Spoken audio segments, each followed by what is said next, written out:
ఆస్ట్రేలియాతో team India boxing day test కు ready అవుతోంది. ఈ క్రమంలోనే టీమిండియా కెప్టెన్ రోహిత్ శర్మ తన గాయం గురించి కీలక అప్డేట్ ఇచ్చాడు. తన మోకాలు బాగానే ఉందని చెప్పాడు. తనకు తగిలిన గాయం గురించి ఆందోళన చెందాల్సిన అవసరం లేదన్నాడు. అలాగే జట్టుకు జరగాల్సిన ప్రయోజనాలకు అనుగుణంగానే బ్యాటింగ్ ఆర్డర్ కూర్పుంటుందని మరోసారి వెల్లడించారు captain Rohit Sharma. Border Gavaskar trophy ఆడేందుకు టీమిండియా ఆస్ట్రేలియా టూర్ లో ఉంది. ఈ టోర్నీలో భాగంగా ఇప్పటికే 3 టెస్టు మ్యాచ్లు పూర్తయ్యాయి. పెర్త్ లో భారత్ గెలవగా అడ్లైడ్ టెస్ట్ మ్యాచ్ లో ఆస్ట్రేలియా విన్ అయింది. ఇక బ్రిస్బేన్ లో జరిగిన మూడో టెస్ట్ వర్షం వల్ల డ్రాగా ముగిసింది. దాంతో ఈ సిరీస్ లో ప్రస్తుతం 1-1తో సమంగా ఉన్నాయి భారత్ ఆస్ట్రేలియా జట్లు.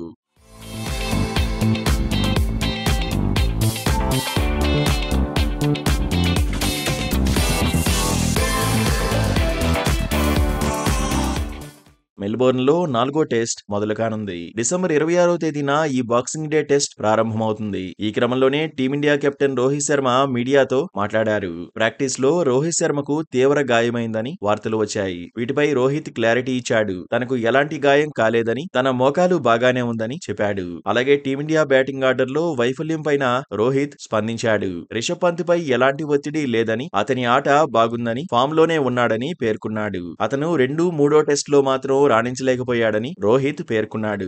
అంతమాత్రాన ఏకపక్షంగా రిషబ్ గురించి తీర్పులు ఇచ్చేయడం సరికాదన్నాడు. ఎలా ఆడాలనే దానిపై పంత్కు ఒక స్పష్టమైన ఆలోచన ఉంటుందని చెప్పాడు. ఇక శుభ్మన్ గిల్, యశస్వి జైస్వాల్ కూడా తిరిగి పుంజుకుంటారని రోహిత్ అన్నాడు. జట్టులో ఎవరి పాత్ర గురించి వారికి బాగా తెలుసని, 4వ టెస్ట్ లో అందరూ బాగా ఆడతారని ఆశిస్తున్నట్లు టీమిండియా కెప్టెన్ రోహిత్ పేర్కొన్నాడు. ఆస్ట్రేలియాతో ఇప్పటివరకు జరిగిన 3 టెస్టుల్లో జైస్వాల్ 193 పరుగులు చేయగా పంత్ 96 పరుగులు చేశాడు. ఇక రెండో టెస్ట్ నుంచి ఆడుతోన్న గిల్ 60 పరుగులు చేశాడు.